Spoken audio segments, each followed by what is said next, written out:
దేవునికి స్తోత్రం. ప్రియమైన సహోదర సహోదరులకు శుభాభివందనములు. వీరసుదేని వాగ్దానం ద్వితీయోపదేశకాండం 4వ అధ్యాయము 24వ వచనం.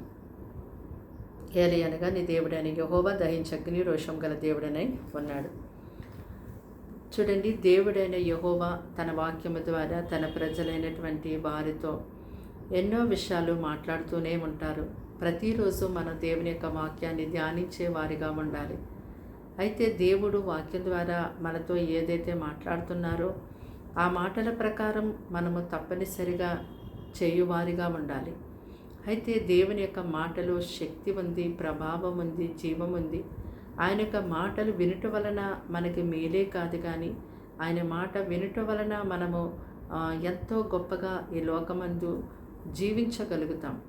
అయితే దేవుడు ఇప్పటి వరకు కూడా మీ యొక్క జీవితంలో ఎటువంటి ఆశ్చర్యమైన కార్యములను జరిగించి ఉన్నారో, ఎటువంటి మహత్కరమైన కార్యములను చేసి ఉన్నారో వాటిని నీ హృదయంలో తప్పనిసరిగా భద్రం చేసుకునేవారిగా ఉండాలి. ఆ యొక్క దేవుని కార్యములను నువ్వు పొందుకున్నటువంటి ఆ మేలులను మరి నీ హృదయంలో నుంచి తొలగించుకోకుండా నీ హృదయమును ఎంతో జాగ్రత్తగా కాపాడుకునేవారిగా ఉండాలి. అయితే వ్యర్థమైనటువంటి వాటిని హృదయాల్లో నింపుకొని మరి దేవుడు చేసినటువంటి మేలులను వదిలిపెట్టి ఆయన ఆశ్చర్యమైన కార్యాలను మరిచిపోయి మనం జీవిస్తున్నప్పుడు దేవునికి ఎంతో కోపము కలుగుతుంది. దేవుని యొక్క కోపము, ఆ ఉగ్రత మరి దిగి రాకముందే మనము దేవుని వైపు తిరిగి ఆయన దహించు అగ్ని ఉన్నానని సెలవిచ్చున్నారు కనుక మనం తగ్గించుకొని మరలా సరిచేసుకొని ఎంతో దేవుడు చేసిన కార్యాలను బట్టి దేవుని నామాన్ని ఎంతో ఘనపరచు వారిగా ఉండాలి. మరి దేవుడు కరుణామయుడు, దయావాసుల సంపూర్ణుడై ఉన్నారు. అంతేకాదు ఆయన దహించు అగ్ని అయి ఉన్నారని మరిచిపోకూడదు. దేవుడు నీ జీవితంలో చేసినటువంటి ఉపకారములను బట్టి ఆయనకి మనము ఏమిచ్చి రుణము తీర్చలేము, కానీ ఆయన యొక్క కార్యములు బట్టి ప్రతిరోజు మనము మానక ఆయన నామమును ఎంతో ఘనపరచువారిగా, స్తుతించి కీర్తించేవారిగా ఉండాలని దేవుడు కోరుకుంటున్నారు. కనుక దేవుని ప్రజలుగా మనము ఏ రీతిగా జీవిస్తున్నాము? దేవుని సంతోషపెట్టే ప్రజలుగా ఉన్నామా?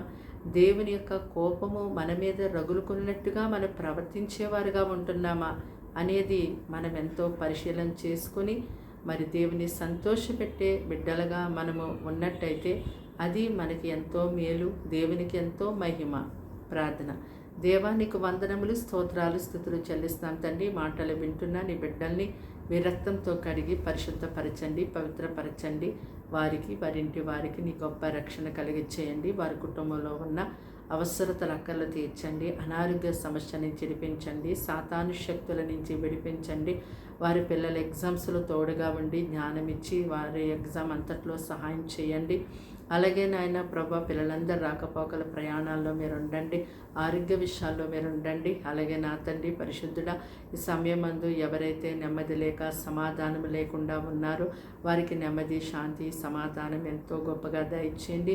ఈ దినమంతా ప్రత్యేకమైనటువంటి కాపుదల వారికి, వారి కుటుంబానికి, వారి సమస్త విషయాలకి తోడుగా ఉంచి నడిపించమని యేసుక్రీస్తు నామములో ఈ ప్రార్థన సమర్పించి వేడుకుంటున్నాము తండ్రి.